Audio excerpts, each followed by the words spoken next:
What if I told you that the greatest library in human history did not burn down in one terrible night? That the story you learned in school, the fire, the screaming scholars, the sky black with burning scrolls, is mostly a myth? The truth is slower, quieter, and honestly, far more terrifying. Because what really killed the Library of Alexandria is something that could happen to us again. In fact, it might be happening right now. Stick around to the end, because the final chapter of this story involves a woman whose death shocked the ancient world, and a warning we still have not learned. Our story begins around 300 BC in a brand new city on the coast of Egypt, Alexandria, founded by Alexander the Great, built to be the crossroads of the world.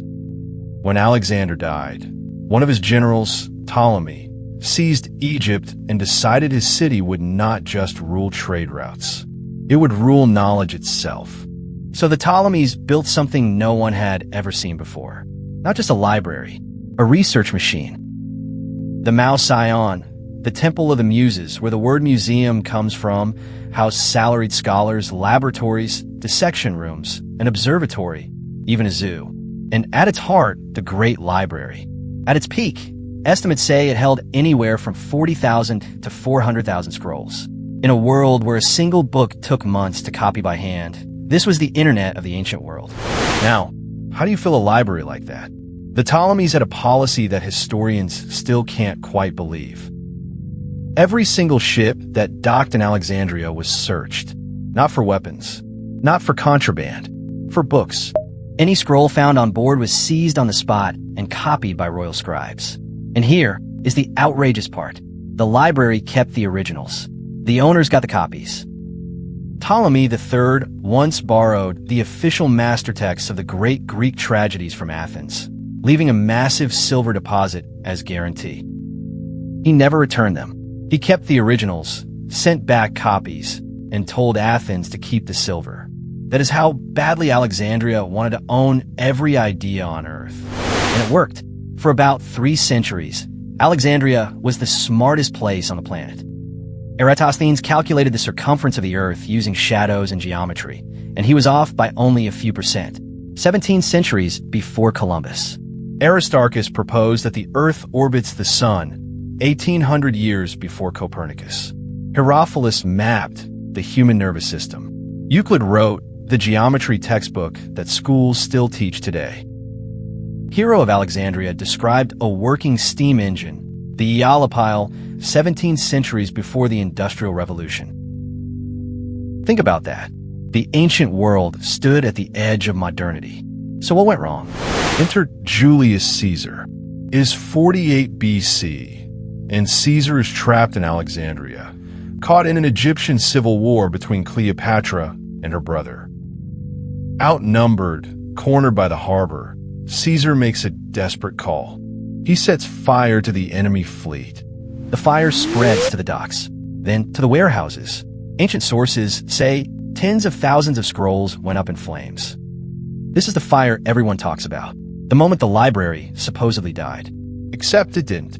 Historians visiting decades later describe the library still operating. Scholars still work there. The Mausoleum still stood. What burned was likely a warehouse district holding scrolls awaiting transport. A terrible loss, yes. A death blow? No. The real killer was already inside the walls. Here is the part of the story nobody tells you. The Library of Alexandria was not murdered in a night. It starved to death over centuries. After Rome absorbed Egypt, the funding began to dry up. Emperors cared about grain shipments, not geometry. The scholar's stipend shrank. The best minds drifted away to rival cities. Emperor Caracalla suspended the Mausoleum's funding entirely in the 3rd century. Scrolls rotted. Papyrus is fragile, and without constant recopying, a scroll simply dies of old age. Every generation that failed to copy a text was quietly voting it out of existence. No Viden, no Flammes, just neglect, budget cuts, and the slow suffocation of curiosity. When mobs finally tore down the Serapeum Temple in 391 AD, there may have been little left inside to destroy. Which brings us to the last great mind of Alexandria, Hypatia.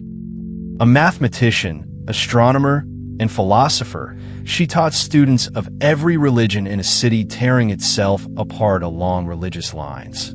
She was, by every ancient account, brilliant. In the year 415, a mob dragged her from her carriage and murdered her in the street. Her death did not destroy a building. It destroyed a signal.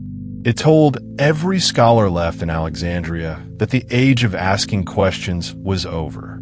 That is the real ending of the Library of Alexandria.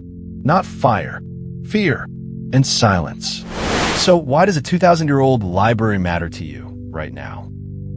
Because the lesson of Alexandria is not about fire safety. It is that knowledge does not survive on its own. It survives because every single generation chooses to fund it, copy it, and defend it.